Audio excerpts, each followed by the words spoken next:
Hello, everyone. I'm your digital host, Tatyana White. Welcome back to another episode of the 48 Recap, the one-stop shop to catch up on some of the top news stories of the week.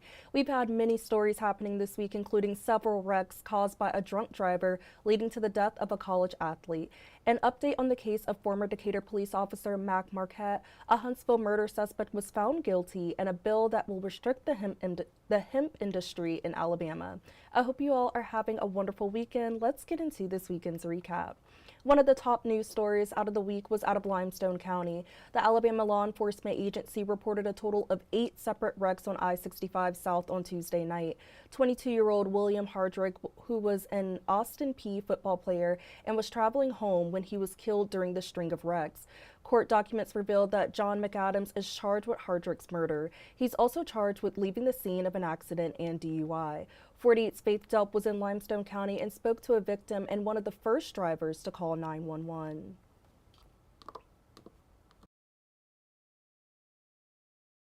She says she was rear-ended twice by the frantic big red semi driver who was speeding down the middle of the highway. I'm just blessed to be alive. That's how I feel today. Just blessed to be alive. Furline made a quick decision after the second hit to pull off on the Elkmont exit. She believes the next person hit by the reckless truck driver was the man who died. I'm scared to death. I'm sitting here and I'm shaking, but honestly, there's a family today that's having a funeral and I just feel blessed to be alive. I thank God, he's the reason that I'm still here. She just wants to know why someone would do this. Along with witness Lori King. King was one of the first to call 911 when she saw the 18-wheeler barreling down the middle of the highway. She says he was at least going 140 miles per hour and swerving between the lanes. King followed the 18-wheeler from Athens to Priceville. It's almost like he was on a rage or a rampage. He didn't care who he hurt, which was sad, and he was just so erratic. Both Furline and King still have the unanswered why question. Once Aaliyah concludes their investigation, we will update you. Reporting in Limestone County, Faith Delp, 48 News, on your side. And we heard from the family of the sole victim in this crash, William Hardrick, as they grieve the loss of their son. 48's Nick Ballinger has more on this story. William Hardrick's parents say, like many other football players, their son dreamed of playing in the NFL.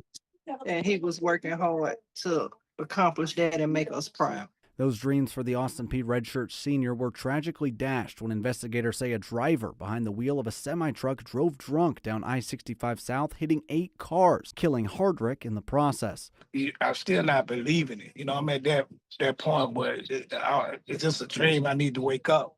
He was on his way back home to Adamsville, Alabama to get his star ID. He was just an hour away from his parents. Right now, it's just why William? William was the kid that, did everything right. Went through all those obstacles, beat all those obstacles, and then just to run into this. Hardrick was recruited out of Minor High School to play for Mississippi State. His parents say when the team learned he had been playing with a broken shoulder for 2 years, they sent him home. During his time as a Bulldog, he welcomed in JUCO transfer, now USC defensive back to Carlos Nicholson with open arms. Welcome me in and stuff like that. He's one of the funniest dudes that I've ever met, bro. He didn't care what he had to do. He just wanted to play ball. Nicholson says even though they aren't teammates anymore, they still bonded over their dreams of playing in the NFL. Yesterday afternoon, and we started texting a little bit yesterday, and it was just crazy because he didn't even read it. It was this picture of Nicholson and Hardrick at Mississippi State that Hardrick never saw. We've just been talking we got to be we're the only two that's left that's not there, so we got to make it. I just hate that, things didn't work out like that for him. His family says he finally felt like he found his home at Austin Peay. He was pretty happy and excited about this season, about his grades, get ready to graduate college.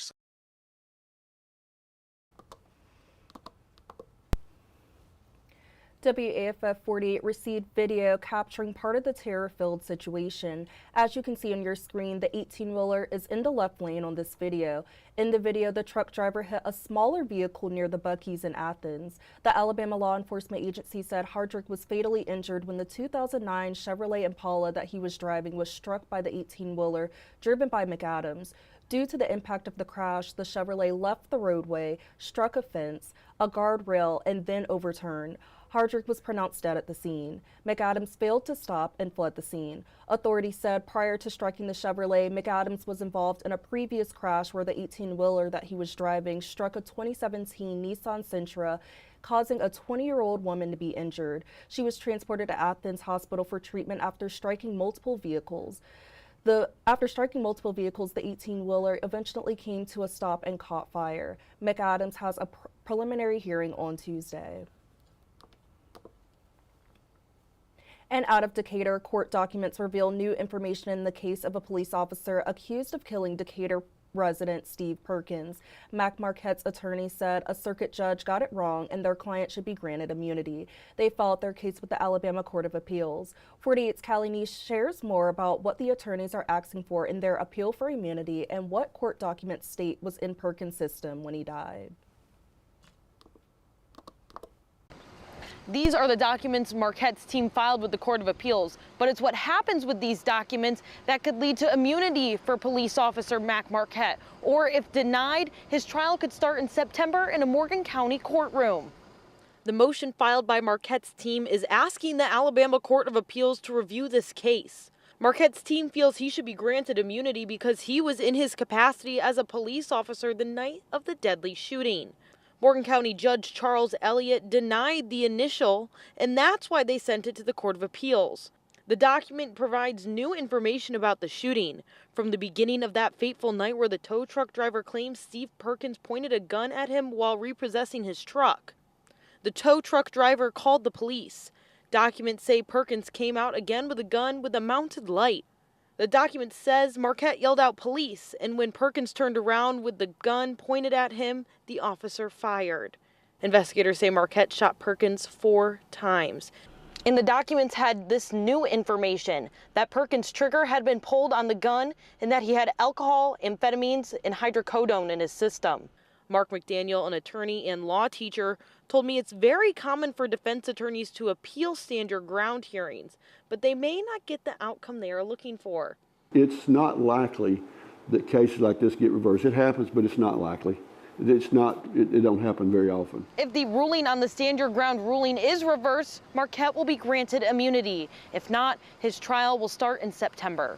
Reporting in Decatur, Callie Nice, 48 News, on your side. In Madison County, a murder case full of unexpected twists finally came to an end on Wednesday. The suspect accused of having a sexual relationship with the lead investigator on her case has now been found guilty of murder. Shaniqua Brown shot and killed her sister's roommate Jasmine Moore back in 2019. During testimony, witnesses said Shaniqua Brown was going over to her sister's apartment, which she shared with Moore to pick her up. Prior to her going over there, she was arguing with Moore's mother on Facebook. When she arrived at the apartment, she got in a fight with Moore. Witnesses said shortly after the fight, Moore went inside to calm down. They said Brown followed shortly after and shot her. Brown claims she never went into the apartment, but the state's witnesses dispute this. Brown's attorney, Chad Morgan, said there are some things he wishes the jury had heard. I think there were some things that they didn't get to hear. I think there were some things that if they got to hear those, I think it would change the verdict. I also think that, in my shoes, I'm a little different because I'm the defense side. So I saw flaws, things that I would have to know the answers to, which weren't there. But they made their decision, and that's their right to do so.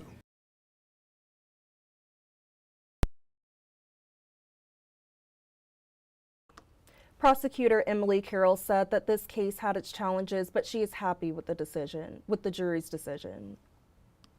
I feel good about the guilty verdict. The jury got it right in this case. The justice in this has been a long time coming, but the facts and the evidence have been consistent throughout, and the jury got it right.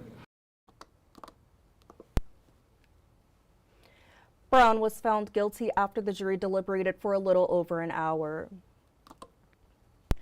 Out of Scottsboro, a bill that will restrict the hemp industry in Alabama has now reached Governor Ivey's desk. The legislation is set to strictly regulate products with hemp by next year, and local business owners are worried. This bill is set to regulate hemp products in our state in a number of ways, such as its packaging, where it can be sold, and even the amount of THC in the products.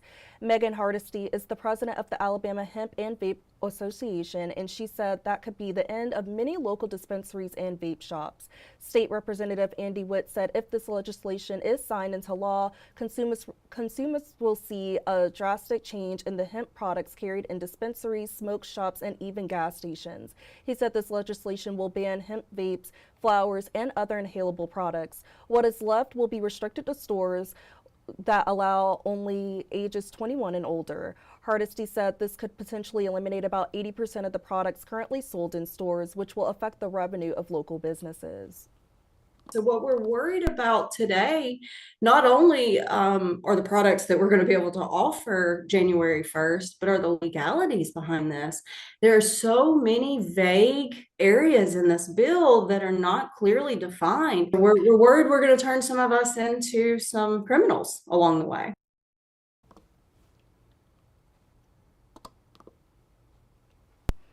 Witt said a big reason for him pushing the bill was to keep products out of the hands of children. You know, in 2023, 40% of the calls that were to the Alabama Poison Control were kids under the age of 16. These are unregulated by ALEA, ABC, or the Department of Public Health. We've got to get some guardrails on, not only to protect our children, but also the health of our citizens. If the governor signs this into law, these restrictions are set to take effect on January 1st. And coming up after the break, a sneak peek into news coming up in our evening newscast, giving a look into some fun events happening in the Huntsville and surrounding areas, all that and more when we come back.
Hello everyone and welcome back to the 48 Recap. A few stories to look out for coming up in our evening newscast. The Sheffield Police Department arrested 2 people in connection with the death of a 3-month-old on Friday. Authorities said they arrested Denise Derrick and Javon Hargrove on felony and misdemeanor warrants issued by a Colbert County grand jury initiated by the Sheffield Police Department after an investigation of the death of a 3-month-old. They were booked into the Colbert County Jail. Authorities said it is unknown if a bond was set for them at this time. And a Decatur man died in an ATV crash in Lawrence County on Friday, according to the Alabama Law Enforcement Agency. The victim of the crash was identified as 65-year-old Larry Whitlock. The Alabama Law Enforcement Agency said the crash happened around 6:50 p.m. on Friday after the ATV Whitlock was driving left the roadway, struck a ditch, and overturned.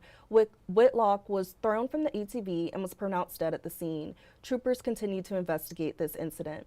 Tune into our evening newscast to hear more details on all of these stories. And if you are looking for a fun event to check out in the area this weekend, the BBC Playhouse is hosting a performance of A Wrinkle in Time tonight at 6 p.m. and tomorrow at 1 p.m. and 6 p.m. Tickets are $23 for adults and $19 for children. Tickets can be purchased at fantasyplayhouse.org. And the BBC Mark C. Smith Concert Hall is hosting a performance of Les Mis tonight at 7:30 p.m. and tomorrow at 1 p.m. and 6:30 p.m. Tickets are available for purchase at the BBC box office and online at Ticketmaster.com. And if you're looking for a fun event to check out coming up on Tuesday, May 13th, you should check out TARCOG's 38th Annual Senior Fun Fest to honor older Americans here in North Alabama. May celebrates National Older Americans Month, which is a time to recognize the contributions of older adults and just honoring, serving, and celebrating the older members of our communities. TARCOG is celebrating this year through a rodeo roundup theme packed with fun, games, and community spirit. Executive Director of TARCOG, Michelle Gilliam Jordan, shared more on why the celebration is so important for older members in our community. Well, it's important because this generation has not only paved the way for many of us to enjoy the lives that we enjoy today, they're still vibrant and contributing members of the community. And so we want to make sure that they have all the resources and tools necessary to continue contributing. You know, this is the population that volunteers. They volunteer at church, at nonprofits, throughout the community. They still work, you know, they still provide for their families. And we want to just make sure that they know that at this stage in life, there's still so much to offer. One of our partners described this time as a beautiful sunset. You know, maybe you know, the beginning of your life, you know, it's the sunrise, but the sunset is just as beautiful. And we want to make sure that our seniors know how beautiful this time of life is and that there are resources to ensure that they live life to the fullest. This was such a fun interview, and what an incredible event TARCOG is putting on to celebrate the older members of our community. If you would like to participate in the 38th Annual Senior Fun Fest, it is on Tuesday, May 13th from 10 a.m. to 1 p.m. at the Alabama A&M Agribition Center. Tickets can be purchased for $7 at the front door of the event the day of. If you are a senior in the community who is 60 years old or older, or if you know someone who is 60 years old or older, encourage them to come on out dressed in their Western attire and enjoy a great time of community fellowship. And there are just so many more awesome events happening in the city this weekend, like the Rocket City Trash Pandas versus the Montgomery Biscuits and the Mom and Tea at the Garden at the Huntsville Botanical Garden on Sunday at 1 p.m. So definitely go out and enjoy all the fun events Huntsville and the surrounding areas have to offer this weekend. Check out huntsville.org's event tab and wearehuntsville.com's event calendar to check out more events happening in the area. That is all I have for you today. For the 48 recap. Thank you all for tuning in. Don't forget to tune into 48's Weather Extra segments. Our meteorologists go live every Monday through Friday at 10:30 a.m. and 9:30 p.m. and every Saturday and Sunday. Tune into meteorologist Jeff Denoyers tomorrow at 8:15 a.m. for the 48 First Alert Weather Extra segment, which is just another way to give you all extra insights on the latest weather forecast. Make sure to download our 48 apps and follow us on Facebook and on our Facebook and YouTube channel so you don't miss any updates on the weather. And if you would like to stay connected with me throughout the week, please be sure to follow my Facebook page at Tatyana White, WAFF 48. And I would also like to give a very special Happy Mother's Day to my mom, the one and only Miss Kathy White. Thank you so much, Mom, for always supporting me, being my best friend, and I love you so much. And a very special Happy Mother's Day to all the moms, aunts, grandmothers, and mother figures out there. I hope you all enjoy your special day tomorrow and that you're showered with all the love that you can get. Take care, everyone, and be safe. I will see you all back here next Saturday. I hope you all have a great rest of your weekend.